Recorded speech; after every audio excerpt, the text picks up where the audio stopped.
Bienvenue dans cette nouvelle analyse de parc immobilier dans laquelle aujourd'hui nous avons une personne qui a une toute petite capacité d'emprunt, qui est déjà propriétaire et qui souhaiterait vivre de l'immobilier dans 5 ans. Donc on va voir si c'est possible ensemble. C'est parti.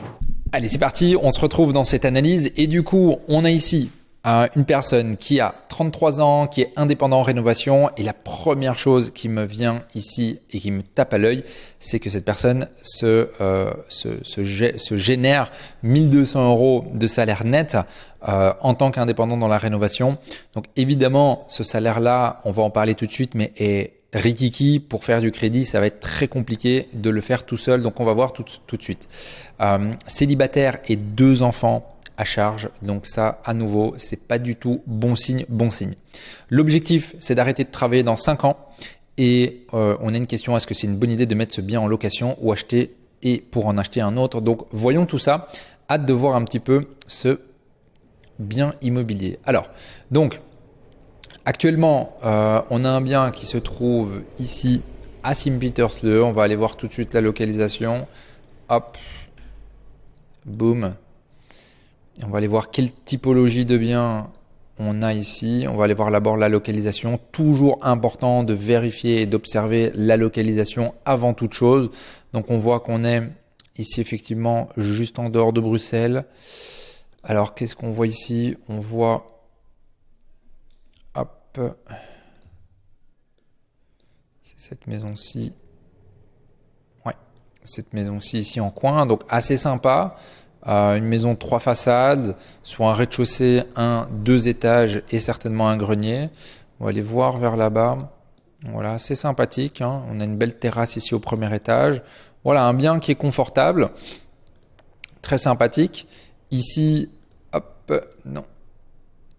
Voilà. Donc c'est une maison qui fait 240 mètres carrés, 4 chambres. On a un prix d'achat qui a été réalisé ici de 310 000 €. 310 000 € d'acquisition et on a 210 000 € de crédit. Donc ici, on a un gap entre 310 et 210 de 100 000 € entre l'inscription hypothécaire et le prix auquel on a payé. Donc j'imagine qu'il y a eu beaucoup de fonds propres qui ont été injectés et on a une valeur de 425. Donc ce qui est intéressant, c'est qu'on voit que y a un gros gap entre la valeur du bien et le montant du crédit, hein, qui est de plus de 200 000 €, 215 000 € ici. Et alors, moi, ce qui me marque également, c'est qu'on a un achat avec compagne et parents, sauf qu'ici, on notait qu'on est célibataire. Donc, c'est d'après les informations qu'on a, c'est effectivement un divorce. Et ici, donc la personne se retrouve à avoir une maison sur laquelle il paye du crédit de 1 120 € de mensualité. Ok, donc je suis ici. Tac, 1 120 € de mensualité. Et ils sont donc monsieur et sa compagne ainsi que les parents de monsieur. Les parents de monsieur ici sont sur le crédit. Ce qui est une situation d'indivision assez complexe. C'est donc la résidence principale, il y habite et c'est un achat privé. Donc, alors, la question, l'objectif, c'est d'arrêter de travailler dans 5 ans grâce à l'immobilier. Et la question, c'est est-ce que c'est une bonne idée de mettre ce bien en location? Donc, la première question à la je vais répondre, c'est est-ce que c'est une bonne idée de mettre ce bien en location? Ben non. Non, c'est pas une bonne idée de mettre ce bien en location. Pourquoi? Parce que vu la typologie de bien, c'est une maison. Okay, hein, je vous rappelle, on a un bien qui fait 240 mètres carrés, 4 chambres. Cette typologie de maison dans cet endroit-là, je ne vois pas comment est-ce qu'on pourrait la rentabiliser.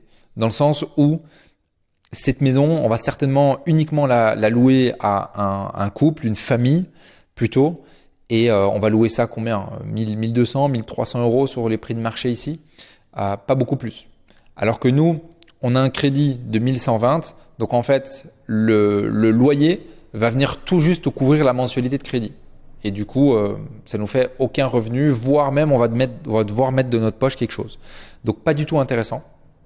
Donc moi, ce que je ferais plutôt, c'est au lieu de me dire est-ce que c'est une bonne idée de mettre ce bien en location, la réponse pour moi, c'est non. Non, pas du tout. Okay. Moi, je ne garderai pas ce bien. Et qu'est-ce que je ferais? Je le liquiderais. Donc en fait, je ferais quoi? Donc vendre le bien pour deux raisons. La première raison, c'est que il n'est pas rentable à la location. Et la deuxième raison, c'est que on a une indivision qui est un peu trop importante. C'est-à-dire qu'ici, on a la compagne avec qui on se sépare et il y a les parents. Même si on s'entend encore bien, voilà, c'est pas l'idéal. Moi, je dirais que sur cette situation-ci, on revend le bien, tout le monde récupère ses billes et avec les billes, on repart vers une situation d'investissement traditionnel. Donc moi, je dirais quoi? Je dirais vendre le bien. Ensuite, on récupère du cash. Et là, ce qu'on fait, on met en place une stratégie d'acquisition primo-acquéreur qui est traditionnelle. Pourquoi? Parce que quand on est primo-acquéreur, ce qui se passe, c'est qu'on est tout vierge aux yeux des banques. Donc, on peut récupérer les avantages primo-acquéreurs, donc les abattements à Bruxelles, les abattements à Wallonie ou en Flandre. Et en plus de ça, en fait, on a une capacité d'emprunt qui reste intacte. Alors, la seule problématique dans la situation ici de cette personne, c'est que on n'a pas suffisamment de revenus. Ça veut dire qu'une des autres choses qu'il faut faire en parallèle, c'est monter les revenus. Et je dirais un minimum 1800 €. En dessous de 1800 €, honnêtement, ça va être compliqué de faire du crédit. Pourquoi? Parce que les banques vont considérer un reste à vivre. En général, pour une personne seule de 1000 €, pour une personne mariée, ça peut être 1200, 1300 et s'il y a des enfants à charge, ça peut monter. Ça veut dire que ici, comme il y a 2 enfants, même le 1800 € risque d'être un peu faible. Je dirais même qu'il faudrait monter les rémunérations à 2200 € pour être large. Comme ici, monsieur est indépendant en rénovation, voilà. Moi, je conseille vraiment d'augmenter ses revenus, de travailler un peu plus, de faire le travail pour augmenter les revenus.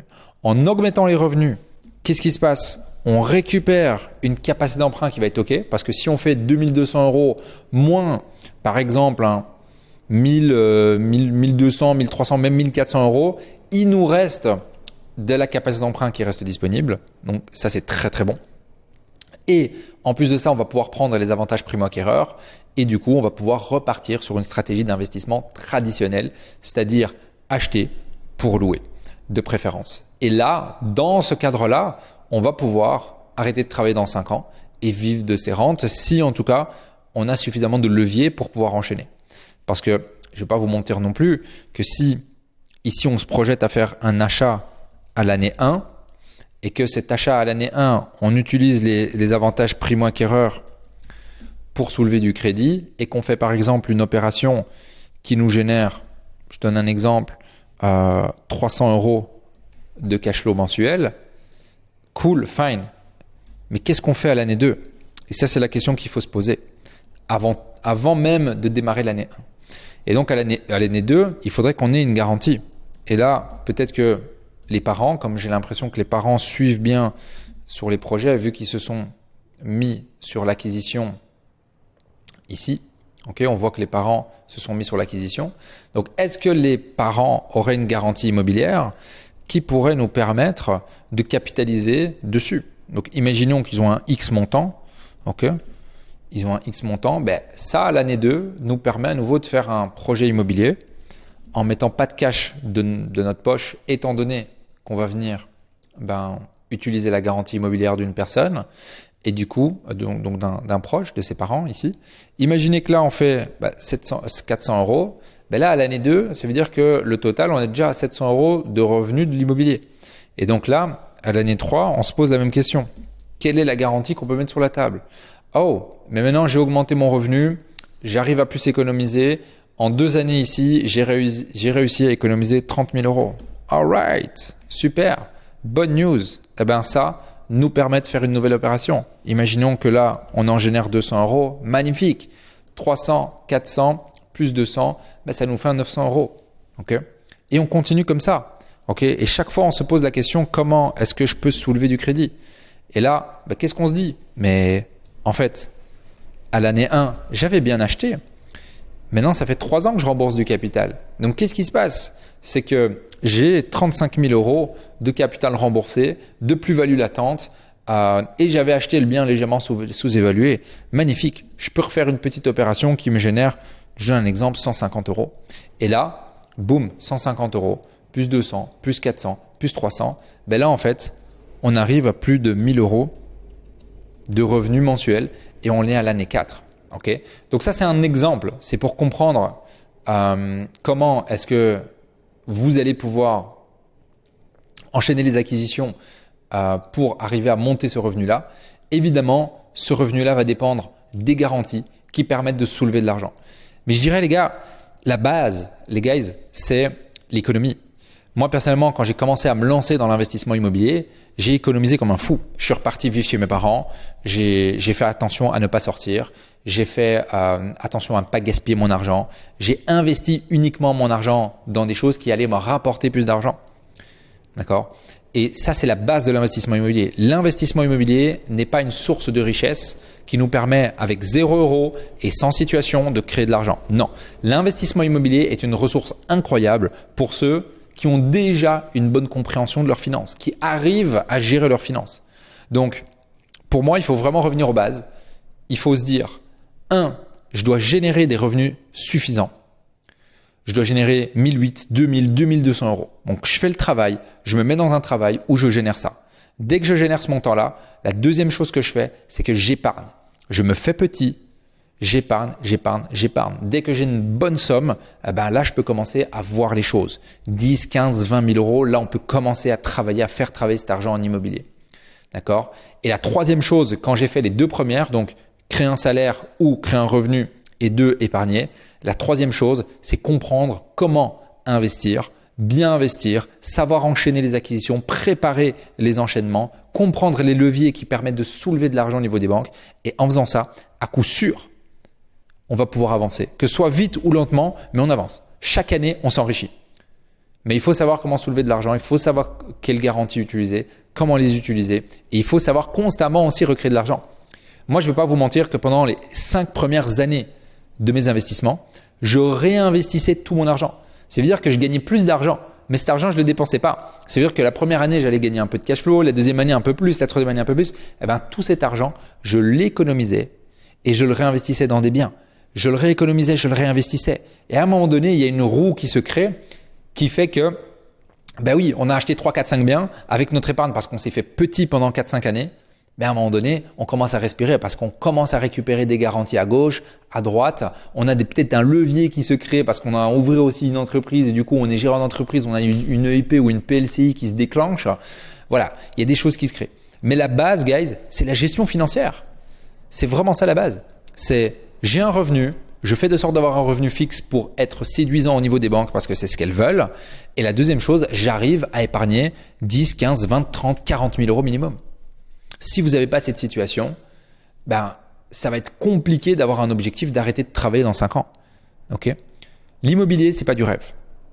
Par contre, je peux vous promettre qu'il y a des centaines de Belges qui s'enrichissent grâce à l'immobilier parce qu'ils ont un salaire, parce qu'ils ont épargné et parce qu'ils comprennent comment investir leur argent en immobilier. Donc, mon conseil concrètement pour terminer cette vidéo, ce serait vraiment de faire ça.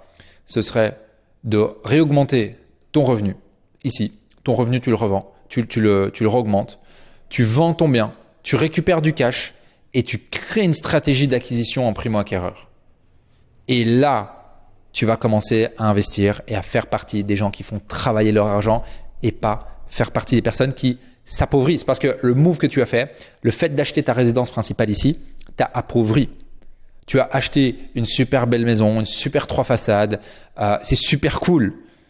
Les enfants sont contents, etc. C'est cool. Mais par contre, c'est qui aujourd'hui n'est pas cool et qui veut arrêter de travailler dans 5 ans? C'est toi. Et il y a quelques années, exactement il n'est pas 1000 années, tu as fait le mauvais choix d'acheter ta résidence principale. Si tu veux arrêter de travailler, il ne faut pas acheter ta résidence principale. Si tu veux arrêter de travailler, il faut acheter de l'investissement qui te rapporte de l'argent. Ok? Donc fais ça, tiens-moi informé et je suis certain que si tu stick to the plan, tu vas avancer vers cet objectif d'arrêter de travailler dans quelques années. Merci d'avoir suivi cette vidéo. Si tu souhaites que j'analyse ton parc immobilier, ça se trouve juste dans la description. Si tu as aimé ce style de contenu, mets-moi un gros like et n'hésite pas à commenter. J'aimerais bien savoir ce que tu penses de ce contenu et n'hésite pas de débattre, de m'aider à avoir une bonne réflexion sur ce genre de contenu également. On se dit à très vite sur la chaîne.